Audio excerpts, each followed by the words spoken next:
Hai teman-teman, tahukah kalian ada banyak cerita menarik di balik sejarah bendera merah putih? Ayo kita simak bersama ceritanya. Sejak kapan merah putih menjadi ungkapan rasa kebangsaan kita? Menurut Muhammad Yamin, pahlawan nasional dan tokoh pergerakan Indonesia, warna merah dan putih telah digunakan masyarakat Nusantara sejak 6.000 tahun lalu. Suku bangsa rumpun Austronesia yang mendiami Nusantara saat itu menggunakan warna merah untuk melambangkan matahari dan putih untuk melambangkan bulan. Menurut Yamin, jejak perlambangan merah putih juga tampak pada masa kerajaan Hindu-Buddha, misalnya pada relief Candi Prambanan dan Borobudur. Pada masa VOC dan pemerintahan kolonial Belanda, Pangeran Diponegoro dan Sisingamangaraja XII memakai merah putih sebagai umbul-umbul pasukan mereka. Kisah merah putih berlanjut pada masa pergerakan kebangsaan di awal abad ke-20. Para pelajar Perhimpunan Indonesia di Belanda memiliki bendera yang berwarna merah putih dengan kepala kerbau di tengahnya. Pada tahun 1939, Organisasi Gabungan Partai Politik Indonesia kemudian menghilangkan gambar kepala kerbau dari bendera dan jadilah bendera merah putih seperti yang kita kenal saat ini. Menjelang proklamasi kemerdekaan Indonesia, Ibu Fatmawati menjahit bendera pusaka merah putih yang kemudian dikibarkan pada saat proklamasi kemerdekaan 17 Agustus 1945.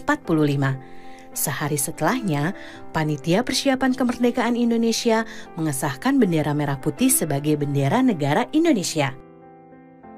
Untuk menjaga kondisinya, sejak tahun 1969, bendera pusaka tidak pernah lagi dikibarkan.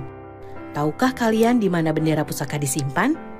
Kalau kalian menjawab Istana Merdeka, betul sekali.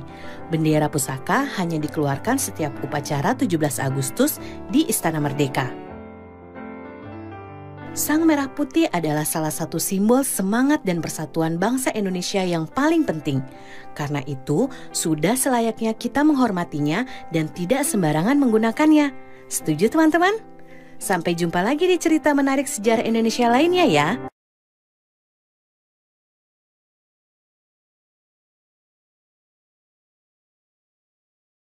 Di ruang kelas, kita selalu melihat lambang negara Garuda Pancasila. Tapi tahukah teman-teman, kisah di balik tercetusnya lambang tersebut? Ayo kita simak bersama sejarahnya. 4 tahun setelah merdeka, Indonesia belum mempunyai lambang negara.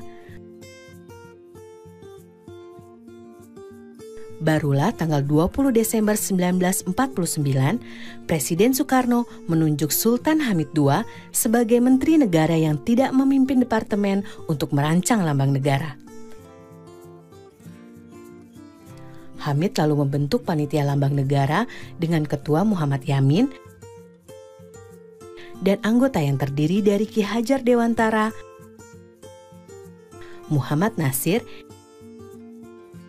M.A. Pelupesi, dan Purbacaraka. Mereka bertugas menyeleksi rancangan lambang negara dari sayembara yang diadakan pemerintah. Dari hasil sayembara, ternyata rancangan yang terpilih adalah karya Sultan Hamid II dan Muhammad Yamin. Namun, pemerintah menolak rancangan Yamin karena dianggap mengandung simbol-simbol Jepang. Hamid menggambar figur burung Garuda berdasarkan masukan Ki Hajar Dewantara yang mengumpulkan gambar mitologi Garuda dari beberapa candi di Jawa.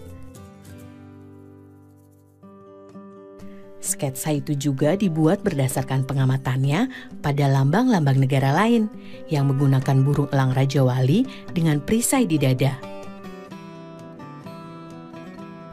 Gambar rancangan Hamid diterima pemerintah tanggal 10 Februari 1950. Lalu, 11 Februari 1950, Garuda Pancasila ditetapkan sebagai lambang negara Indonesia.